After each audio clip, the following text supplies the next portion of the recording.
సాధువుని కనిపించిన తక్షణమే స్వామి నాకు కష్టాలున్నాయి పరిష్కారం, ఏదన్నా సోమవారం పూజ చేస్తే మంగళవారానికి లాటరీ తగులుతుందా, పరిష్కారం ఉంటుందా అంటాం.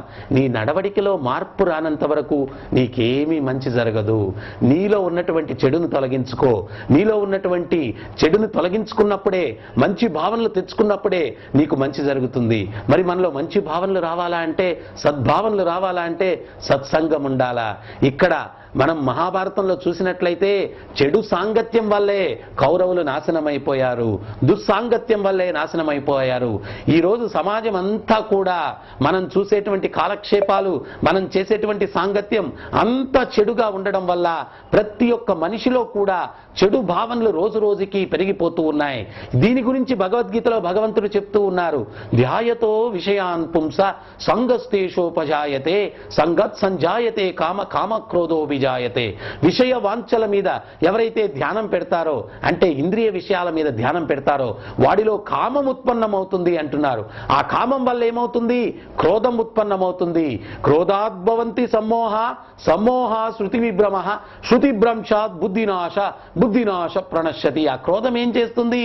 వాడిలోని బుద్ధిని నాశనం చేస్తుంది. నేను ఈ పని చేయొచ్చా చేయకూడదా అన్నటువంటి విచక్షణా జ్ఞానం లోపించేటట్టు చేస్తుంది. అప్పుడు వాడు దిగజారిన పనులు చేస్తాడు.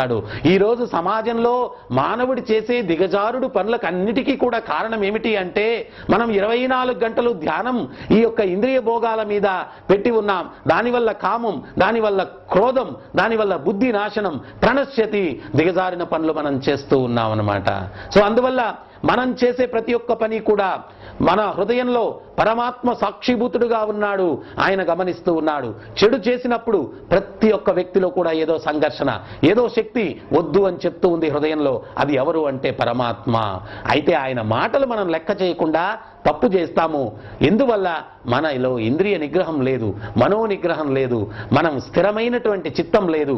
దానివల్ల మనం తప్పుడు పనులు చేసి దాని పర్యవసానం దుఃఖాలను పొందుతాము.